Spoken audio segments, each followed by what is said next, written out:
Communicating effectively requires work. Communicating effectively requires work, because you can communicate, just say things back and forth, and that's fine. You're getting the exterior of everything, right? But when you communicate, it's on a deeper level. There's an emotion behind what people are saying. There's an intent behind what people are saying. So it takes important skills, regardless who you're trying to improve communication with. It could be, your coworkers. It could be a partner. It could be a friend. It could be whoever. These skills deepen your connections, your relationships. It helps build trust and respect. It improves teamwork amongst the team. When there's effective communication going on, everything is clear. So what stops us from communicating effectively? What are some of the common barriers that stop us from communicating effectively? I'll tell you one. Stress. Stress can keep you from communicating effectively. Why? Because when you're stressed or you're emotionally overwhelmed, you're more likely to misread other people. You send confusing or you send you send the wrong signals non-verbally. And when you do that, you're not communicating effectively, right? So you want to make sure that you're not stressed out. You don't want to misread people. Something else is the lack of focus. When you're talking to somebody, pay attention.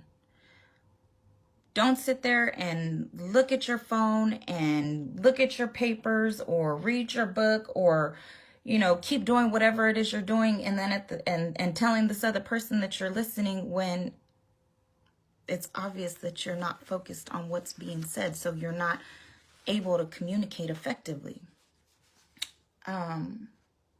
Another barrier is inconsistent body language. It kind of went hand in hand with what I was saying. You say you're paying attention, but you're doing something else. When you say yes, but you're nodding no, that's inconsistent. It's inconsistent, so it's a barrier. Negative body language. That's a big one. Avoiding eye contact, tapping your feet, crossing your arms. It's a negative body language. And what that does is that makes the other person who's involved in the conversation defensive. So when people are defensive, then you're not going to be able to communicate effectively. So how do we get into the solution? What are these skills that we need to build on? I already said one. Become an active listener. When we communicate, most people just listen to respond, right? Like, oh, okay, well, he's saying that, well, I'm going to say this. Well, effective communication is more about the listening part than the talking part, because being an active listener is more than understanding the words. Like I said, it's about understanding the emotions that the speaker is trying to convey to you. Effective communication is going to require genuine listening, the focus, the eye contact, everything that I had mentioned before. When you focus on the person who's talking, right? Don't interrupt the person that's talking. You ever be in a conversation and you're trying to tell a story and then someone cuts you off in your story? Oh, you know what? My sister did that. Whoop, whoop, whoop. Yeah, no, save it. Or if you're in a disagreement and the other person is saying something and you really want to get your point across because you're in your defensive mode, so you got to communicate that right away. Don't interrupt. You want to treat people with the same respect that they're going to treat you when you're communicating. And that's where it takes effect. That's where you're having effective communication, right? Don't be so quick to judge. Just listen. Just listen and see where people are coming from. Show your interest in the conversation. Communicate back with that person that you're understanding what they're saying. Oh, yeah, I understand. I know what you're talking about. Oh, I see what you're saying. That's a great point you made. active listening. Make sure that they know that what they're saying is important to you. And if at the end of the conversation you still lack understanding, ask questions. Ask questions to make sure that you fully understand. And I love when people ask questions. Well, depending on the situation. But I love when people ask questions because that means that they genuinely are interested. They're genuinely interested. Okay? Another skill that we need to work on is paying attention to the nonverbal signals, right? The way that you look, the way that you listen, the way that you move and react to another person. It's going to tell more about how you're feeling than words ever can alone. That nonverbal communication is probably about 50%. It's important. The way that you're looking at somebody when you're talking, I mean, it's like I said, it does more than words ever can alone.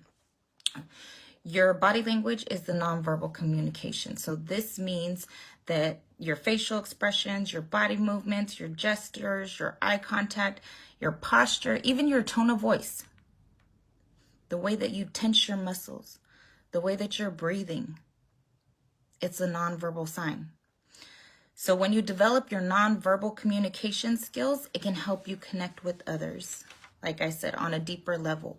When you develop those nonverbal skills, it helps you relay whatever it is that you're feeling because, again, effective communication is more than just the words being communicated. So you may be asking yourself, all right, we have this nonverbal communication. How do we work on that? So let's start with the way that we read nonverbal communication, right? Be aware of individual differences.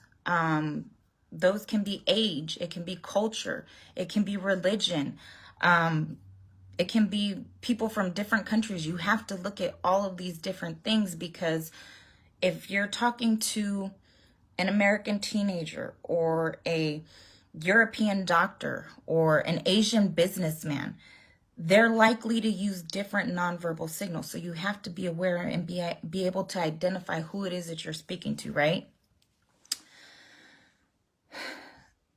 That's one. You can also improve on your delivery of your nonverbal communication. Use the nonverbal signals that match up with your words. Don't contradict what you're saying with your nonverbal communication. And always avoid the negative. Even if you feel that way, don't convey it. You want to be able to convey a positive feeling with your body language. So avoid the negative body language at all costs, regardless how you feel. Put your feelings aside and just focus on the positive nonverbal communication because that's always going to make the conversation go that much smoother, right? And not only that, but it helps exude confidence. When you have a positive way to convey your feelings, especially with the nonverbal, it exudes the confidence. Another skill that we can work on is keeping our stress in check. That's a big one. It's kind of major because how many times have you felt stressed out when you're having a disagreement with your spouse or your boss or your kids and, you just flash, right? You did something, you said something that you regretted later on. So you want to make sure that you're keeping your stress in check. If you're able to calm yourself in those situations, then you'll avoid regretting things that you said later, right? When you're in a calm, relaxed state of mind, you'll be able to determine whether a situation is going to require a response or silence. You ever get into an argument with somebody and you keep arguing about the same thing over and over, or you keep having the same conversation in different words?